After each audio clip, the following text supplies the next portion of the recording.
Hello, ಎಲ್ಲರಿಗೂ ನಮಸ್ಕಾರ. ಲಕ್ಷ್ಮೀರಾಮ ಕಿಚನ್ಗೆ ಸ್ವಾಗತ. ಇವತ್ತು ನಾವು ಬಳಿಯೋ ರೊಟ್ಟಿ ಹಾಗೆ ಕುಂಬಳಕಾಯಿ ಪಲ್ಯ ಮಾಡೋದು ನೋಡೋಣ. ಎಲ್ರಿಗೂ ಬಳಿಯೋ ರೊಟ್ಟಿ, ಅಕ್ಕಿ ರೊಟ್ಟಿ ತಿನ್ನಬೇಕು ಅಂತ ತುಂಬ ಇಷ್ಟ ಇರುತ್ತೆ, ಆದರೆ ಮಾಡೋಕ್ಕೆ ಬರಲ್ಲ. ಇಲ್ಲಿ ನೋಡಿ, ಒಂದು ಈಸಿಯಾಗಿ ಹೇಳ್ಕೊಡ್ತೀನಿ ನಾನು. ಈ ರೀತಿ ಮಾಡಿದ್ರೆ ಸ್ವಲ್ಪನೂ ಕಿತ್ತೋಗಲ್ಲ, ಅಷ್ಟು ಚೆನ್ನಾಗಿ ಬರುತ್ತೆ. ಒಂದು ಬಟ್ಲಷ್ಟು ಅಕ್ಕಿ ಹಿಟ್ಟು ತೊಗೊಂಡು ಸ್ವಲ್ಪ ನೀರು ಹಾಕಿ ಕಲಿಸ್ಕೋಬೇಕು. ರುಚಿಗೆ ತಕ್ಕಷ್ಟು ಉಪ್ಪನ್ನು ಸಹ ಹಾಕ್ಕೋಬೇಕು. ಇಲ್ಲಿ ಗಟ್ಟಿಗೆ ಕಲಿಸ್ಕೊಂಡ್ರೆ ರೊಟ್ಟಿ ಸ್ವಲ್ಪ ಕೈ ಕಚ್ಕೋತಾ ಇರುತ್ತೆ ಬಳಿಬೇಕಾದ್ರೆ. ಹಾಗಾಗಿ ನೋಡಿ, ಇನ್ನು ಸ್ವಲ್ಪ ನೀರು ಹಾಕ್ಕೊಂಡು ತೆಳ್ಳಗೆ ಕಲಿಸ್ಕೋಬೇಕು. ಬಳಿಯೋ ರೊಟ್ಟಿ ಇಟ್ಟು ಸ್ವಲ್ಪ ತೆಳ್ಳಗೆ ಕಲಿಸ್ಕೊಂಡ್ರೇ ಚೆನ್ನಾಗಿ ಬಳಿಯೋಕ್ಕೆ ಬರೋದು. ನೋಡಿ, ಈ ರೀತಿ ಕಲಸಿ ಒಂದು 10 ನಿಮಿಷ ನೆನೆಯೋಕ್ಕೆ ಬಿಟ್ಬಿಟ್ರೆ ಹಿಟ್ಟು ಚೆನ್ನಾಗಿ ಬರುತ್ತೆ ರೊಟ್ಟಿ ಬಳಿಯೋದಕ್ಕೆ. ಈಗಲೂ ಇನ್ಸ್ಟೆಂಟಾಗೂ ಹಾಕ್ಕೋಬೋದು, ಬರಲ್ಲ ಅಂತೇನಿಲ್ಲ. ಆದರೆ ಒಂದು 10 ನಿಮಿಷ ನೆಂದರೆ ತುಂಬ ಚೆನ್ನಾಗಿ ಬರುತ್ತೆ ರೊಟ್ಟಿ. ಅಷ್ಟರಲ್ಲಿ ನಾವು ಕುಂಬಳಕಾಯಿ ಪಲ್ಯ ಮಾಡ್ಕೊಂಡ್ಬಿಡೋಣ. ಒಲೆ ಮೇಲೆ ಒಂದು ಬಾಣಲಿಗೆ ಸ್ವಲ್ಪ ಎಣ್ಣೆ ಹಾಕಿ, ಸ್ವಲ್ಪ ಸಾಸಿವೆ, ಒಂದು ಸ್ಪೂನಷ್ಟು ಕಡಲೆಬೇಳೆ ಹಾಕಿ ಫ್ರೈ ಮಾಡೋಣ.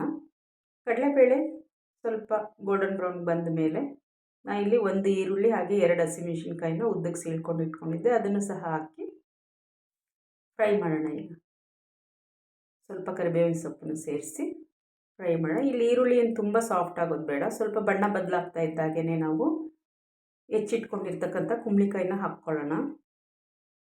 ಇಲ್ಲಿ ನಾನು ಹೊರಗಿನ ಭಾಗದ್ದು ತೆಗೆದುಬಿಟ್ಟಿದ್ದೀನಿ ಕುಂಬಳಕಾಯ್ದು. ನೋಡಿ, ಈ ರೀತಿ ಒಗ್ಗರಣೆ ಜೊತೆ ಮಿಕ್ಸ್ ಮಾಡಿ ಮುಚ್ಚಳ ಮುಚ್ಚಿ ಬೇಯಿಸ್ತಾ ಇರಬೇಕು. ಹಾಗೆ ರುಚಿಗೆ ತಕ್ಕಷ್ಟು ಉಪ್ಪನ್ನು ಸಹ ಈಗಲೇ ಹಾಕ್ಕೊಂಡು ಚೆನ್ನಾಗಿ ಮಿಕ್ಸ್ ಮಾಡಿ ಮುಚ್ಚಳ ಮುಚ್ಚಿ ಒಂದೊಂದು ನಿಮಿಷ ಬಿಡಬೇಕು. ನಂತರ ಮುಚ್ಚಳ ತೆಗೆದು ಈ ರೀತಿ ತಿರುಗಿಸ್ಕೊಡ್ತಾ ಇರಬೇಕು. ಹಬೆ ನೀರೇ ಅದು ಬಿಟ್ಕೊಂಡು ಬೇಯುತ್ತೆ. ಅಕಸ್ಮಾತ್ ತಳ ಹಿಡಿತಾ ಇದೆ ಅಂತ ಏನಾದರೂ ಅನಿಸಿದ್ರೆ ಆಗ ಒಂದೇ ಒಂದು ಸ್ಪೂನಷ್ಟು ನೀರು ನಾವು ಸೇರಿಸ್ಕೋಬೋದು. ಇಲ್ಲಾಂದರೆ ಹಾಗೆ ಬೇಯುತ್ತೆ, ಒಂದೊಂದು ಕುಂಬಳಕಾಯಿ ಹಾಗೆ ಬೆಂದ್ಬಿಡುತ್ತೆ. ಬೇಯಲಿಲ್ಲ ಅಂದರೆ ಮಾತ್ರ, ತಳ ಹಿಡಿತಾ ಇದೆ ಅಂದರೆ ಮಾತ್ರ ನೀರು ಸೇರಿಸ್ಕೊಳ್ಳಿ. ನೋಡಿ, ಈ ರೀತಿ ಮಿಕ್ಸ್ ಮಾಡಿಕೊಡ್ತಾ ಇರಬೇಕು, ಮಧ್ಯೆ ಮಧ್ಯೆ ಕೈ ಆಡಿಸ್ತಾ ಇರಬೇಕು, ಇಲ್ಲಾಂದರೆ ತಳ ಹಿಡಿದ್ಬಿಡುತ್ತೆ.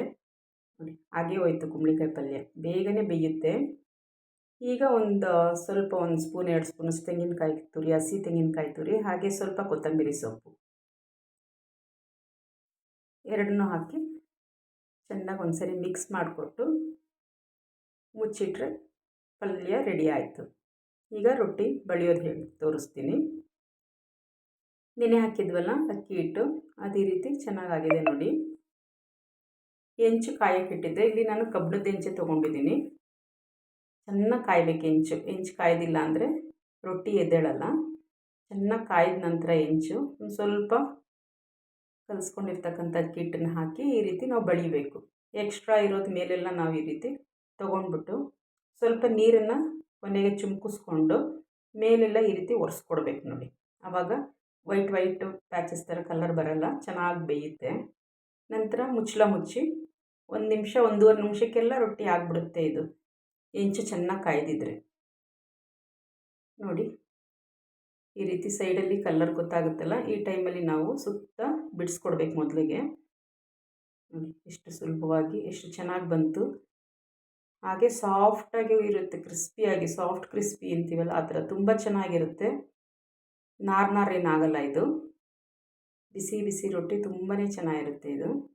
ನೋಡಿ, ಇನ್ನೊಂದು ಹಾಕಿ ತೋರಿಸ್ತಾ ಇದ್ದೀನಿ. ಬಳಿಯೋದು ತುಂಬಾ ಈಸಿ, ಕೈಯೇನು ತುಂಬ ಸುಡಲ್ಲ. ಸ್ವಲ್ಪ ಪ್ರಾಕ್ಟೀಸ್ ಇಲ್ಲದೆ ಇರೋರಿಗೆ ಕೈ ಬಿಸಿ ಆಯಿತು ಅಂತ ಅನಿಸುತ್ತೆ. 1 2 3 ಹಾಕೋಷ್ಟೊತ್ತಿಗೆ ಅಭ್ಯಾಸ ಆಗೋಗ್ಬಿಡುತ್ತೆ. ಕೊನೆಯಲ್ಲಿ ಸ್ವಲ್ಪ ನೀರು ಹಾಕಿ ಎಲ್ಲ ಒರೆಸ್ಕೊಡ್ಬೇಕು ನೋಡಿ. ಈ ರೀತಿ ಯಾರೆಲ್ಲ ನನ್ನ ಚಾನಲ್ನ ಸಬ್ಸ್ಕ್ರೈಬ್ ಮಾಡದೆ ನೋಡ್ತಾ ಇದ್ದೀರಾ, ದಯಮಾಡಿ ಸಬ್ಸ್ಕ್ರೈಬ್ ಮಾಡಿ. ಹಾಗೆ ಪಕ್ಕದಲ್ಲಿರ್ತಕ್ಕಂಥ ಬೆಲ್ ಐಕಾನ್ನ ಪ್ರೆಸ್ ಮಾಡಿ. ನಾನು ಹಾಕ್ತಕ್ಕಂಥ ಪ್ರತಿಯೊಂದು ವಿಡಿಯೋಸ್ದು ನೋಟಿಫಿಕೇಷನ್ಸ್ ಬರುತ್ತೆ. ನೀವು ಯಾವುದೇ ವಿಡಿಯೋನು ಮಿಸ್ ಮಾಡದೆ ನೋಡ್ಕೋಬೋದು. ನೋಡಿ, ಈ ರೀತಿ ಸುತ್ತ ಇಟ್ಕೊಟ್ರೆ ಬೇಕಾದರೆ ನಾವು ತಿರುಗಿಸು ಸಹ ಬೇಯಿಸ್ಕೋಬೋದು. ಇಲ್ಲ ಅಂದರೂ ತುಂಬ ತೆಳ್ಳಗಿರುತ್ತಲ್ವ, ತಿರುಗಿಸಿ ಬೇಯಿಸೋ ಅವಶ್ಯಕತೆಯೇ ಇಲ್ಲ, ಹಬ್ಬೆಯಲ್ಲಿ ಬೆಂದಿರುತ್ತೆ. ನೋಡಿ, ಈ ರೀತಿ ಎಷ್ಟು ತೆಳ್ಳಗೆ ಬಂದಿದೆ ನೋಡಿ. ನೀವೇ ತೆಳ್ಳಗೂ ಇದೆ, ಗರ್ಗರಿ ಅಂತ ಇರುತ್ತೆ. ಒಂದು ಸ್ವಲ್ಪ ತುಪ್ಪ ಸವರ್ಕೊಂಡು ಸುತ್ತ ನಾವು ರೊಟ್ಟಿ ಪೂರ್ತಿ ತುಪ್ಪ ಸವರಿ ಮಧ್ಯ ಪಲ್ಯ ಹಾಕ್ಕೊಂಡು ತಿಂತಾಯಿದ್ರೆ ಒಂದಲ್ಲ 2 ತಿನ್ಬೋದು, 2 ತಿನ್ನೋರು 3 ತಿನ್ಬೋದು, ಅಷ್ಟು ಚೆನ್ನಾಗಿರುತ್ತೆ ಇದು. ಎಲ್ಲರೂ ನನ್ನ ಚಾನಲ್ನ ಹೀಗೆ ನೋಡ್ತಾ ಇರ್ರಿ, ಲೈಕ್ ಮಾಡಿ, ಶೇರ್ ಮಾಡಿ, ಕಮೆಂಟ್ ಮಾಡಿ.